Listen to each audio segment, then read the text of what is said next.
Hey folks, it's Ben. We're here with our 1993 Chevy Lumina APV. Just got it washed for the first time this season, so that's exciting. But we're here to fix a particular problem that we have. And per the original owner, after you wash the car, the wipers wouldn't work very well. Well, come to find out, he wasn't kidding. So we'll turn the car on, and we'll go ahead, and here's our wiper stock, and we'll turn it on to delay, and nothing. Okay, fine. Let's keep on going. Let's turn the fan all the way off. Oops, that's AC. Turn all the way, even up to low. Still nothing. We have squirters. Also no.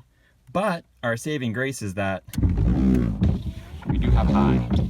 And if we have them on high and hit the squirters, we even get juice. Of course, it's on high and it's not running, so voltage is a little lower, and so we're not getting the crazy action of high speed. But long story short, they only work on high, and worse, if you turn them off of high, wherever they are, they stop. They never go home. So they run on high and they never go home. So that's sort of a problem, I think. So what I have to do is actually bring it and bump it from low to high until they actually get home, and kind of ballpark it as best I can. So let me park these guys at home and let's take a look at where the issue lives. The wiper system actually lives underneath the dash here, if you see that. So right over here we've got our arm that you see right there, and up above it is the motor. Now I thought this would be actually fairly hard to deal with, but it's actually not. In fact, here I've got one actually pulled out. This is our backup reserve for our repair here. This is the actual motor assembly itself. It's held in with three, I believe they're 13 mil bolts here, here, and here. And you'll need to loosen those two right there. And they're actually clamped around a ball that's on the arm that's right here. And so what we'll need, and this arm is not in position. So just note, if you're taking notes at home, that this is actually, it's actually cogged in there. So when we pull that one out, if we can't fix it, we're gonna go ahead and match this arm location to that arm location. But this is what the motor looks like. It's got the motor, the gearbox, and what we're actually gonna be tweaking on is this right here. We have these little Torx, and in here is a circuit board. Now, if you've seen my 1998 Chevy Silverado video, what happens actually is that there's some loose solders in here, and over time they begin to fail. And so what we can actually do is hopefully come in with a soldering gun and retouch up all those solders, and we're actually going to set it down and see if we can get it to do its thing correctly without actually having to replace it. We'll leave the original one and we'll keep this one as a spare. However, if that doesn't work, we'll just put this one in. So this is out of a 1996. This is a 93. I'm sure they're common enough, so no big deal there. But this is our backup if things don't go right. But hopefully we can fix our existing unit, which has more miles on it and such, but no big deal. So I think what we need is, I think that's 8 millimeters that are on the ball and 13s on the motors. So let's go ahead and drop this out. This is a situation where first thing you want to do though, actually, before you do anything, is unplug it, because this could randomly, just like the warning says, look out, wipers are going to bite your fingers. These will bite your fingers. So let's go ahead and unplug it so it doesn't randomly cut our fingers off, and then we'll remove the motor. I found that it's very hard to unplug the wiper motor while it's actually not connected, so I went ahead and undid the battery connection so we don't get the surprise, and come in with my 8 mil and just loosen up these bolts. You don't actually need to remove them, just loosen them.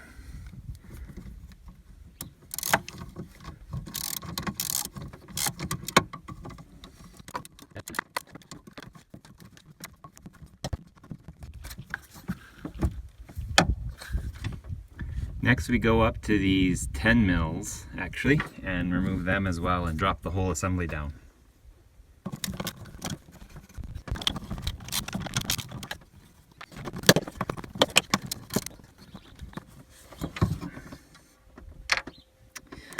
Once those three things are out, if you kind of look here, there's actually a way for it to come out. So it actually will, you can push it towards the passenger side and wiggle it, and it'll pop right out on you. And we'll have to remember that when we put it back in. And then from this side, it's fairly easy to go ahead and get to whatever mechanism they have holding this thing on. How does that go? Let me pull it off and I'll bring it out. So the pin actually, it plugs in and clips over, and then it has this little retainer that actually holds the pin down. And so it's got little teeth on it, so you click it in and it locks in, so you actually have to squeeze this pin to pull it out, and then you can lift up the tab to pull out the plug. So they really didn't want this thing coming apart. But let's go ahead and take it to the bench and see what we can do. If I had to guess, it almost looks aftermarket, just based on it's a little different, and I know the factory uses the Torx in the morning and stuff. It looks like someone might have replaced on this. Alrighty, so like I said, I think this is an aftermarket unit, so it's probably not plagued by the same issues the factory one has, but we're gonna go ahead and try anyway. So we'll take these 3 screws off. The factory one only has 2, and one on the side, which I think this one is also related to our circuit board. Well, we'll find out when we pop the cover off.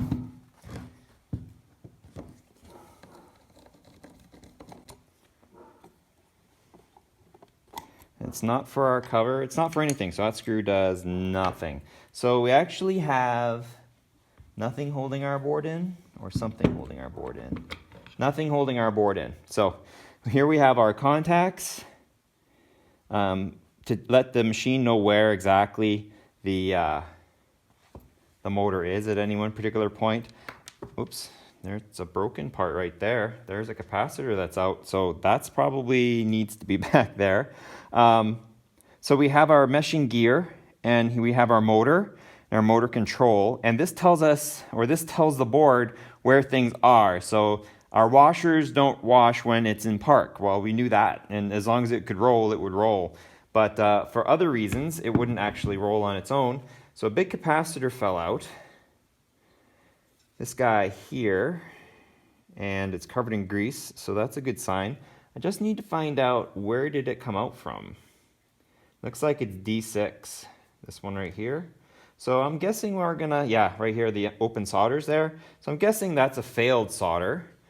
And our connectors here all need to get touched up. So let me get my soldering gun fired up. Let's fix this, put it back together, and then we'll plug it in. We don't have to reinstall it, but we can plug it in and see how it does after that. I'm willing to bet this connection, after we clean it, is going to be the issue. So it was actually a defective part. I don't know why it's greasy. Maybe it got so hot that it unsoldered itself. Tough to say. We're going to put Rain-X on ours, so it'll never hardly ever work again. But let's go ahead and get the soldering gun going. Well, I'm letting my soldering iron heat up. I'm going to take a little cleaner here, and I'm going to wipe this down. It's covered in white grease, which is great for the mechanism, but it's not great for the, it is slightly good for the contacts, but not that great. So we're going to go ahead and, since this one's having issues, let's just clear up those issues. I think our soldering iron's actually ready to rock. It smells like it's ready to rock.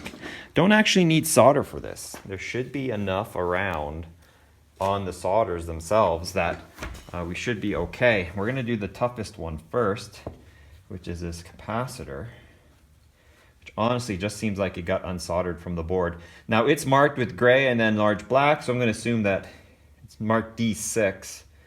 Looks like it's physically damaged almost. Don't break, little guy. But let's put it in the same way it's marked. Bring it out a little more.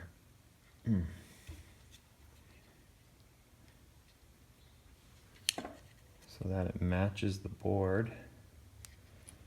I'm wondering if it got physically marked off the...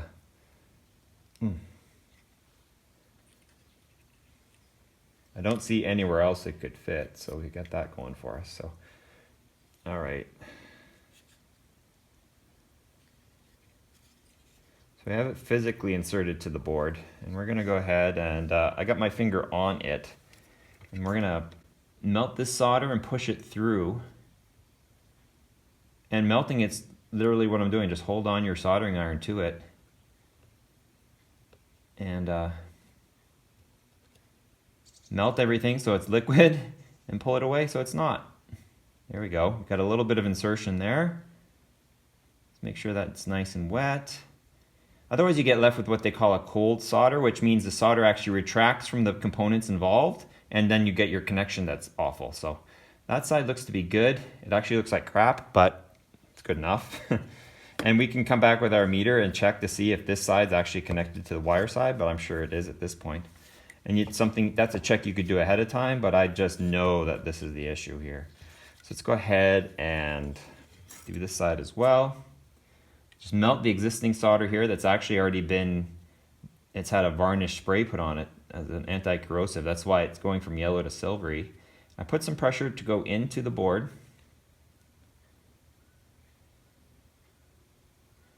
And it will move just a hair like that. That means that the solder actually melted enough to get out of the way. So it got pushed in. And we complete our solder.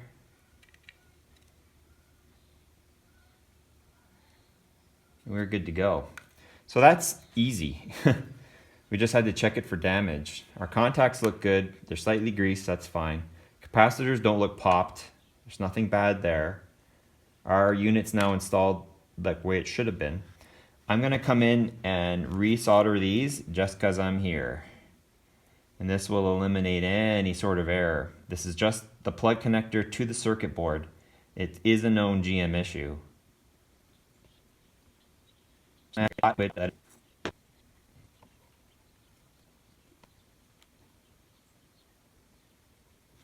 Done. So those are, it takes 10 seconds for it to cool. We've now fixed that in theory. If it doesn't blow up on us, I'm pretty sure that's incorrectly. So let's go ahead, wipe that little bit extra grease and just put it on the gear there, make it happier. Set it back down on the board. Now this, part of the strength of this is that this has actually got a sleeve on it, like it's grooved or has ears, and it slides down that. And now where we're also concerned is to make sure these motor connections go back into these motor connections here. So the alignment will be easy, but one of those things you're gonna have to press in on is that to make sure they make a connection. We're in like that, come back in with our board, screw these down, unplug our iron, and let's go back to the truck or the spaceship and see exactly if we fixed anything or not. Or if it blows up, we'll see. It was nice to work outside again. I didn't undo the wind chime in the background. Hopefully it won't be too crazy. Let's go ahead and grab our plug. This is actually hard to get into its hole.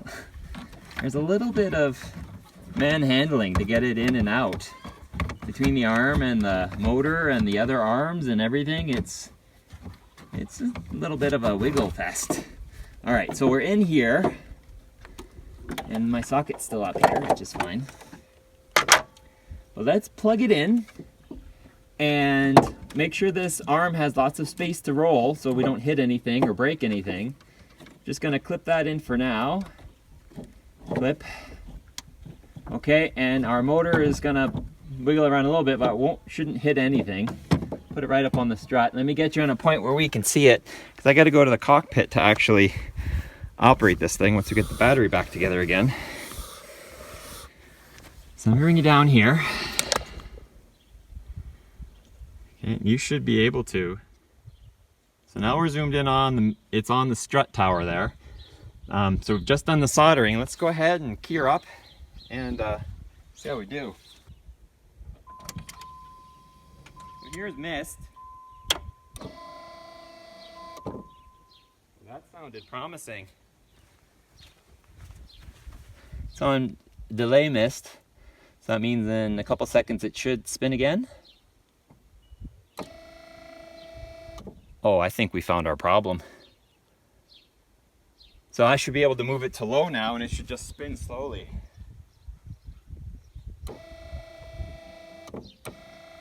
So that's slow, and let's go to high.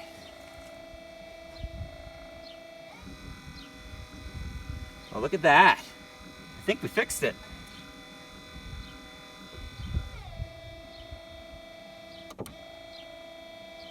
But yet it even looks like it's going home like it should.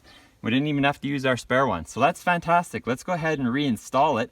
Shut everything down, reinstall it, and then we'll give it the final test.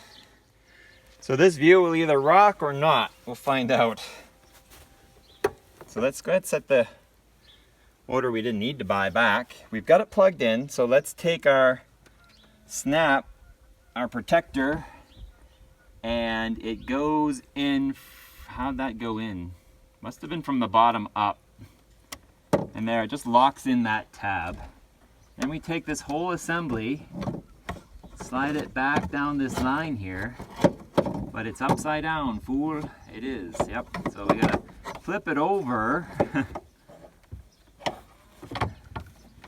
So it's this way. And slide it up along the flat groove and wiggle it to the point where it's where the holes need to be. And this is the part that's gonna be the toughest, getting these bolts back to where they wanna go. So we'll fight with that for a little bit and get these three in. You'll enjoy the time lapse, I'm sure. And we'll get to connecting this thing back to the system.